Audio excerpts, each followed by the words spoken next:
Olá, meu nome é Rubens Valente, eu sou colunista do UOL aqui em Brasília e hoje vamos falar um pouquinho da crise instalada na Procuradoria-Geral da República. É uma das maiores crises da história da Procuradoria e ela começou na noite da segunda-feira, quando o UOL revelou um ofício que o Procurador-Geral da República, Augusto Aras, havia enviado no dia 8 de abril para o ministro da Saúde, Henrique Mandetta, dizendo ao ministro que todas as recomendações que ele estava recebendo do Brasil todo, dos procuradores da República, de qualquer instância, todas essas recomendações o Mandetta deveria enviar ao Augusto Aras. E nesse ofício, o Augusto Aras explicou que a matéria seria submetida a um exame. Muito bem, essa alegação do Aras está vinculada à criação de um gabinete específico sobre a Covid-19 que ele criou no mês de fevereiro. Ele criou um grupo presidido por ele mesmo dentro da Procuradoria-Geral da República. Então, com a divulgação pelo UOL na noite da segunda-feira, os procuradores tomaram ciência do que estava acontecendo. Isso gerou um grande debate dentro do órgão, né?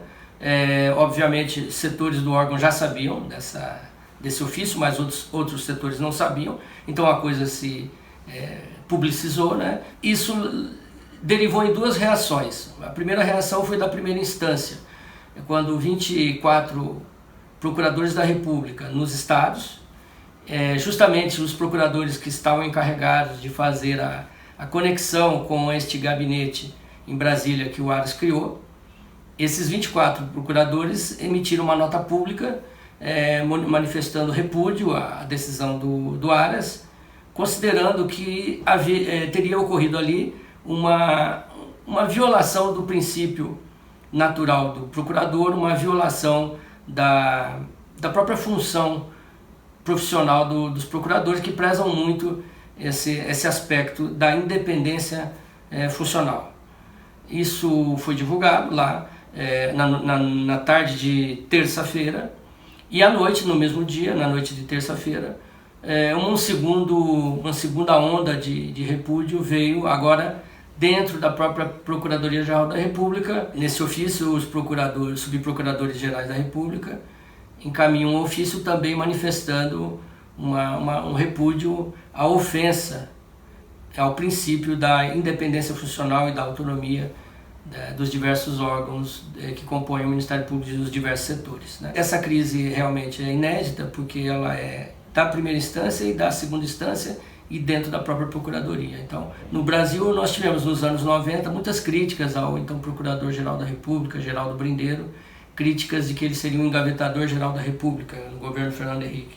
Só que essas críticas na época vinham dos procuradores da primeira instância. Agora não, agora é diferente, é uma crise instalada dentro da Procuradoria e por isso ela é tão única, tão grave. Qual o contexto dessa crise? Augusto Aras tem comentado com interlocutores, procuradores da República, tem comentado, ele não deixa isso como um segredo, das suas pretensões de vir a ser indicado pelo presidente Jair Bolsonaro a uma vaga no Supremo Tribunal Federal. 2 vagas serão abertas aí no horizonte conhecido, né? Agora em novembro o ministro Celso de Mello deve se aposentar e no último ano do mandato do Bolsonaro, o ministro Marco Aurélio também deverá se aposentar. Então, em tese, tem 2 vagas, né? Muitas vozes dentro do Ministério Público consideram que esses gestos do Augusto Aras, o gesto de centralizar essas recomendações, além disso, outras decisões que ele tem tomado no sentido de blindar o presidente Jair Bolsonaro, seriam gestos acenando para o presidente da República sobre a possibilidade de vir a ser ministro do Supremo. Por outro lado, né, o Augusto Aras tem dito que se sente uma vítima de um grupo de procuradores que ele disse que se beneficiava das antigas gestões. Ele considera esse grupo parte de uma disputa política, né?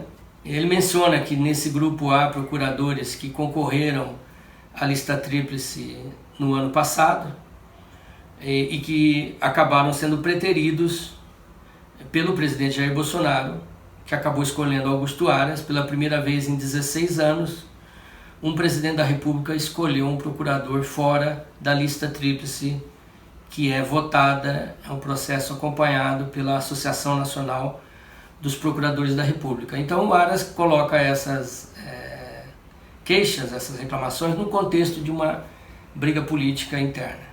O fato é que muitos setores do Ministério Público estão descontentes com as posições do Aras e cada vez mais ele se isola com o seu grupo dentro da Procuradoria-Geral da República, que é um grupo não muito grande, é um grupo que também não tem grandes nomes a seu favor, nomes não muito conhecidos apoiam Augusto Aras. Por outro lado, ele continua tendo a força da caneta, né? Ele continua no cargo e isso pesa muito numa disputa. Muitas pessoas entendem que essa disputa não vai muito longe, porque obviamente o Aras vai poder contornar essa crise com algumas decisões que são possíveis serem tomadas. Uma delas ele chegou até a tomar hoje, né? Ele, numa manifestação ao Supremo Tribunal Federal, ele disse que não, que o presidente Bolsonaro não poderia ditar a política adotada por estados e municípios no tocante à epidemia da Covid-19. Já é uma sinalização importante e diferente do que ele vinha dizendo até então, Augusto Aras, que vinha sempre numa posição pró-presidência e pró-Bolsonaro. Hoje, no dia de hoje, talvez coincidentemente, né, um dia depois dessa movimentação toda dos procuradores contra ele, então o Aras já mostra uma outra faceta do que é possível ser feito no seu mandato. Bom, o fato é que a crise está instalada e só o tempo dirá o que vai acontecer, se ela vai se aprofundar realmente ou se ela vai ser contornada por essa posição mais próxima do que a primeira instância e parte da segunda instância espera do Procurador-Geral da República. É isso, por enquanto vamos aguardar, vamos acompanhar o desenrolar dessa crise. Uau!